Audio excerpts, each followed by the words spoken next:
Hi, ഇന്ന് രാവിലെ ബ്രേക്ക്ഫാസ്റ്റിന് അപ്പമായിരുന്നേ. സമയമില്ലാത്തതുകൊണ്ടാണ് കേട്ടോ ഇതിൽ ചുട്ടത്. അങ്ങനത്തെ പെട്ടെന്ന് ബ്രേക്ക്ഫാസ്റ്റ് റെഡിയാക്കുവാണേ. ഇന്ന് കുറച്ച് ലേറ്റായിപ്പോയി, സമയം ഇപ്പം തന്നെ 8:30 അങ്ങനത്തെ അപ്പമൊക്കെ ആക്കി. അതിന് കറി തേങ്ങാ ചമ്മന്തിയാണേ അപ്പത്തിനാക്കിയത്. ഇതിൻ്റെ റെസിപ്പി വേണമെങ്കിൽ കമൻറ്റ് ഇട്ടാൽ മതി കേട്ടോ. എല്ലാവർക്കും ഫുഡൊക്കെ കൊടുത്ത് ഫുഡൊക്കെ കഴിച്ചു. അങ്ങനെ ഇരുന്നപ്പോഴാണ് കുറച്ച് നെല്ലിക്ക ഉപ്പിലിട്ടതിരുന്നത്. ഏകദേശം ഒരു മാസമാവും ഞാൻ ഉപ്പിലിട്ട് ഫ്രിഡ്ജിൽ വെച്ചിട്ട്. അപ്പോൾ അതിനെടുത്ത് അച്ചാറാക്കാമെന്നും പറഞ്ഞിട്ട് ഇതേപോലെ അരിഞ്ഞു വെച്ചു. പിന്നെ അതിനായിട്ട് കുറച്ച് വെളുത്തുള്ളിയൊക്കെ എടുത്ത് നന്നാക്കി വെച്ചു.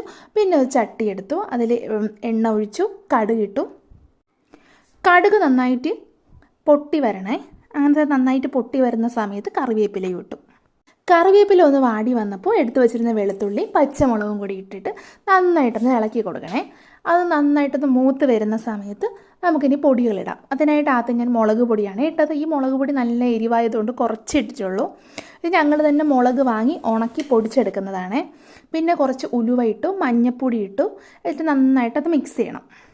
അങ്ങനെ ചെറു തീയിൽ, അതായത് തീ കുറച്ച് വയ്ക്കണം ആ സമയത്ത്. പിന്നെ കുറച്ച് ഉപ്പ് ഇട്ടിട്ടുണ്ട് ഞാൻ. കാരണം നേരത്തെ നെല്ലിക്ക് ഉപ്പിലിട്ട സമയത്ത് ഞാൻ ഉപ്പ് കുറച്ച് ഇട്ടിട്ടുണ്ടായിരുന്നുള്ളൂ. കാരണം ഇവിടെ എല്ലാവർക്കും BP ഒക്കെ അല്ലേ. പിന്നെ കുറച്ച് വെള്ളമൊക്കെ ഒഴിച്ചിട്ട് അതിൽ കായപ്പൊടിയും കൂടി ഇട്ടിട്ട് നന്നായിട്ട് തിളച്ച് വരണം. തിളച്ചൊന്ന് കുറുകി വന്ന് നമുക്ക് ഏതൊരു കൺസിസ്റ്റൻസി ആണോ വേണ്ടത് ആ ഒരു സമയത്തുമ്പോൾ നമുക്ക് എടുത്ത് വെച്ചിട്ട് നെല്ലിക്കയും കൂടി അതിനോട് ഇട്ട് കൊടുത്ത് ഇളക്കി കൊടുക്കാം. പിന്നെ തീ അങ്ങ് ഓഫ് ചെയ്യാം, കാരണം ആ ഒരു ചൂട്ടിലിരുന്നങ്ങ് വെന്തോളും.